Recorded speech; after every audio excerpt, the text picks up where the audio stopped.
All right, we are back. Stand and deliver. I hate saying this because I really wanted to say that this was one of the best matches on the show, but Carmelo Hayes and Trick Williams was not that match. No, it did not have the magic. Although I understand, it definitely had the best rivalry going. It had the rivalry going into it, but they're doing a steel cage match next week. This is kind of where they needed a stipulation because we already had it's already cooling off, right? Because they already had Trick winning. Why is he taking on Carmelo again on NXT? Why isn't he just going for Ilja now? Right. That's the only thing that I have a problem with. But the thing is, Ilja and Tony had an awesome match. Well, but see, here's the thing about what's going on, because the draft is coming up soon. And it looks like Ilja is going to be going up to the main roster along with Carmelo Hayes. I think that they're waiting for Trick and Mello for spring break-in. You mean Trick and Ilja? Yeah, Trick and Ilja. Because next week is the steel cage match. Yeah, so. And that's not that next week is spring break-in, isn't it? I think so. I'm not sure. Anyways, Ilja is moving up to the main roster, at least as far as we know. Carmelo Hayes is also moving up to the main roster as far as we know. But then there's a draft coming in a couple of weeks. Right. So, but I think they're trying to... I know Ilja is in the draft, and I believe Roxxane Perez is in the draft, and now she is the NXT Women's Champion. Right, and so is Carmelo Hayes. He is also going to be in the draft. So Trick Williams will probably be your NXT champion sometime in June. Now the question is, what are we going to be doing with Roxxane Perez in the NXT Women's Champion? Right, we don't know. Because she just beat Lyra for the belt. Yeah. So obvious, and Lyra looks like she might be hurt. Yeah. Or she's starting something with Tatum, which is fine. But who is the standout? I thought there was a contenders match or something last week. I cannot remember. I'm not 100% sure. But anyways, we had Roxanne face Natalia last week. So, let's talk about Stand and Deliver. Let's not talk about what happened after Stand and Deliver. As much as there's temptation to do that. Oba Femi, Josh Briggs, and Dijak had a freaking awesome match. It was a big Haas match, which is kind of what you expect. They had some really big moments. That Death Valley driver off of Oba Femi's shoulders, that took a lot of core. Yep.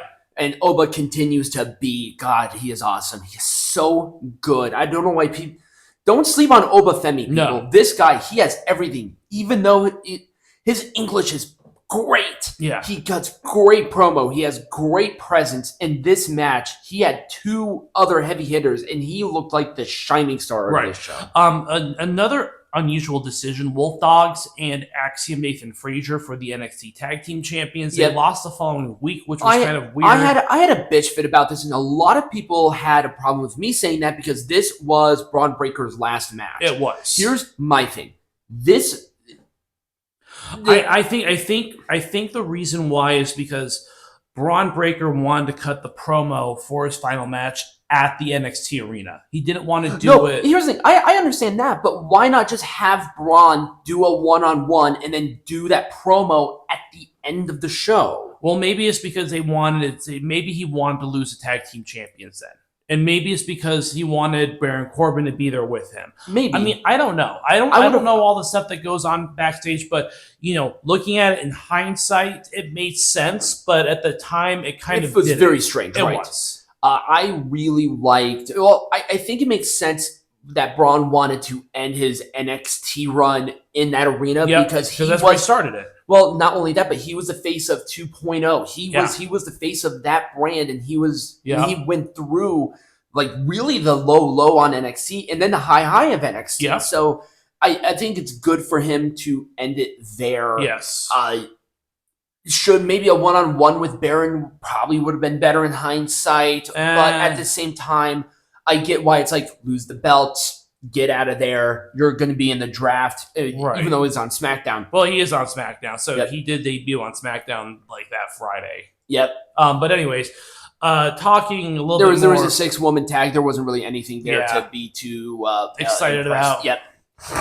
But other than that, NXT was pretty straightforward. It was the best show out of all of them. Oh, absolutely. But that's just because there was a lot of really good stuff. It was. There were a lot of great storylines. I mean, Shawn Michaels built this pretty well. Yeah, but for what it was. I just don't know what the thing is with Carmelo Hayes and Trick Williams. I thought that was going to be a barn burner. It was a good match, but I guess my expectation, especially given the rivalry, was like I I was expecting this to kind of be the end of the rivalry, right? And they're just going to continue it, and then I'm sitting there, I'm like, why? You're right, and it wasn't even about the event itself. It's just about the things that happened after the event. Right. It's what happens when you have hindsight, I guess. It really does. I mean, it's really hard to do that. They just kind of had some weird follow-up with a lot of this, and it's like I'm trying to look at it very hyper-focused within the within the show itself. So it's like, okay, Carmelo and Trick, they should have had the best match, but they didn't have the best match. Ilja and Tony D'Angelo had an amazing match. Right. That's literally because Ilja Dragunov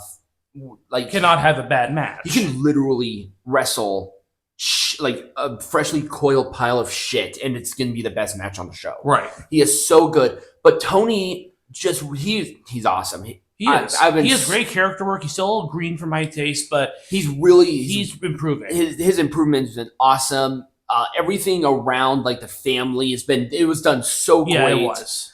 It didn't feel like it overshadowed the match itself. Right. And Tony still looks like he is the main event player going forward within NXT, and I'm 100% for that. I can't wait for him to win this belt. Yeah. So that's very exciting. Roxxane being the champion, I guess if Lyra is actually hurt, then Roxxane is a logical choice. Yep. But it sounds like Roxxane is going to be main roster bound anyway. So well, she needed to justify the heel turn. Who knows how long she is going to be on the NXT roster at this point. Right.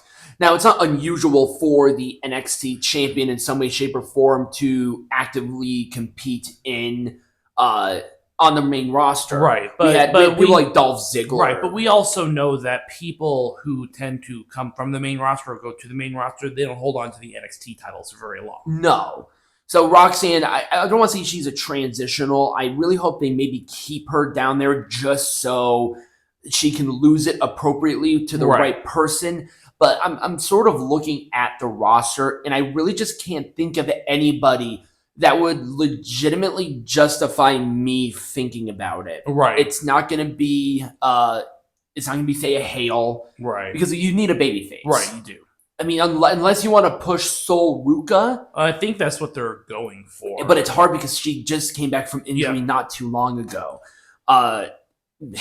I mean, I think if Cora Jade was available, I think, say, have her run as a babyface again, and that would kind of be a cool redemption story, but I don't know how long she's going to be out for. Right, you just never know. Nikita Lyons just went out not too long ago either, and she's a top-tier babyface, so it's just sort of hard. I'm going to, I guess, wait and see. Yeah, wait and see kind of what happens with the NXT women's division. We have a couple of weeks to build a person as a babyface for Roxxane. Yeah. So I'm not worried about it, but as me sitting here right now, there's just not anybody that's that standout babyface that could justifiably be the person to do it. Right. So I guess we'll see. Anyways, good overall show. Yep. It was a long weekend, man. Yes, it was. So Peanut Gallery, what are we doing next week? Next week is TNA's Rebellion pay-per-view. Is that on Sunday or is that on Saturday? That's on Saturday. On Sunday is Dynasty, but we don't cover Sunday shows unless it's WrestleMania. Yes.